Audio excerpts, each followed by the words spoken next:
Olá a todos e a todas, o meu nome é Fernanda Garcia, eu sou pedagoga na Fundação Catarinense de Educação Especial e a aula de hoje vai ser sobre deficiência mental e deficiência intelectual. O primeiro ponto a ser abordado será a terminologia. Atualmente nós temos dois termos em uso, deficiência mental e deficiência intelectual. A deficiência mental, ela é sustentada por toda a legislação que ainda cita essa definição e também pela CIF, que é o Código Internacional de Funcionalidade, Incapacidade e Doença. Por outro lado, o termo deficiência intelectual, ele é sustentado pela Declaração de Montreal e também pela Associação Americana de Deficiência Intelectual e Desenvolvimento. Nós vamos abordar hoje a definição utilizada a partir da AAIDB.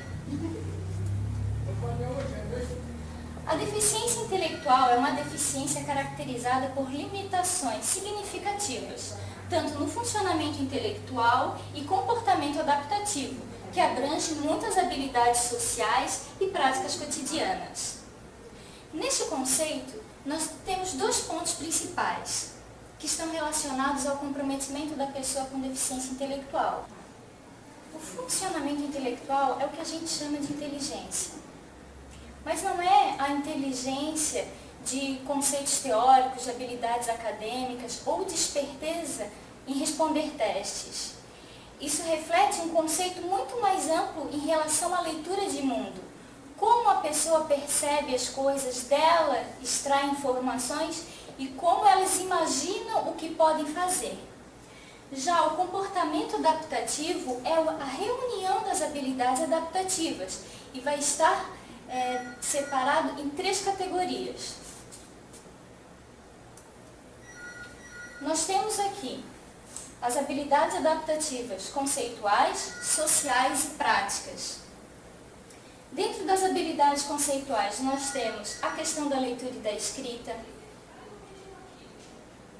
o conceito de dinheiro, de tempo, o conceito de número, de autodireção.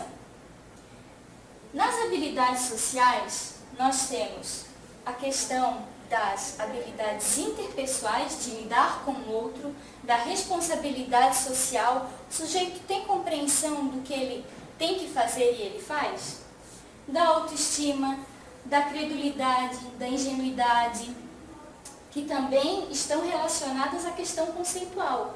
Um sujeito que tem uma boa compreensão, ou que tem um comprometimento nessa compreensão, ele está mais vulnerável a ser uma pessoa que é, por exemplo, enganada. Né? Então, a gente tem, nessas pessoas com deficiência intelectual, essa dificuldade em relação à credulidade e ingenuidade. Tem dificuldades também em relação à solução de problemas sociais, de compreender e seguir as regras, de obedecer às leis e evitar ser vítima, que é quando a pessoa não tem a noção de perigo.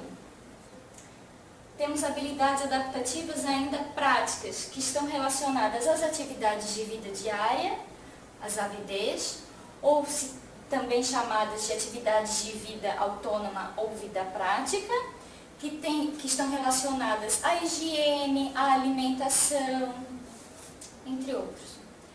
A questão de competências profissionais, de saúde, esse sujeito consegue administrar os próprios medicamentos? De viagem, transporte, horários, rotinas de segurança, o uso do dinheiro, o uso do telefone. Eu gostaria de retomar aqui a questão das habilidades adaptativas conceituais. Por exemplo, no ambiente escolar, um sujeito que tem um comprometimento no desenvolvimento da leitura e da escrita, nós podemos pensar em múltiplas linguagens e tentar encontrar estratégias para fazer com que esse sujeito participe de outras formas. Né? Pode ser a partir da linguagem oral, de desenho, enfim, por N possibilidades. Todo esse conceito que eu discuti aqui, ele deve ser aplicado levando em consideração aspectos bem importantes, né, que eles estão relacionados ao contexto dos ambientes e da comunidade característica das pessoas da mesma faixa etária e da cultura do indivíduo. Deve considerar ainda a diversidade cultural e linguística e também as diferenças na comunicação, nos fatores sociais, motores e comportamentais. Então, quando a gente pensa no comprometimento, nas habilidades conceituais, nas habilidades práticas, nas habilidades sociais, a gente tem que estar levando em consideração qual o contexto desse sujeito. Ele tem um comportamento semelhante às mesmas pessoas daquela idade, daquele grupo social? Isso tem que ser levado em consideração. Outro aspecto que deve ser levado em consideração está relacionado às limitações. Precisamos estar atentos se, a partir do momento que eu verifico, que eu consigo identificar uma limitação, frequentemente elas coexistem com possibilidades.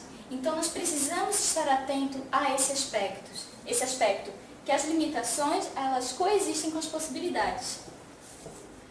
Outro item importante, que é importante esclarecer, é que o propósito de definir e descrever essas limitações é desenvolver um perfil aos apoios necessários. Ou seja, eu descrevo uma limitação não simplesmente para rotular o sujeito, mas sim para desenvolver os encaminhamentos necessários, para perceber quais os apoios que esse sujeito precisa. Um outro ponto ainda é que com os apoios apropriados, durante um período sustentado, o funcionamento cotidiano da pessoa com deficiência intelectual melhora. Então, com a análise adequada, com a avaliação adequada, com a criação de um sistema de apoio adequado, normalmente a gente consegue perceber avanços em relação ao desenvolvimento desse sujeito. Aqui tem um esquema do plano de apoio individualizado.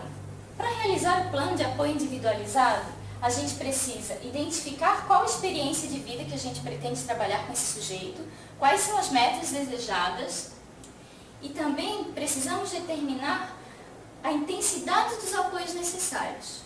Com esses dois aspectos, a gente consegue iniciar o desenvolvimento do plano de apoio individualizado.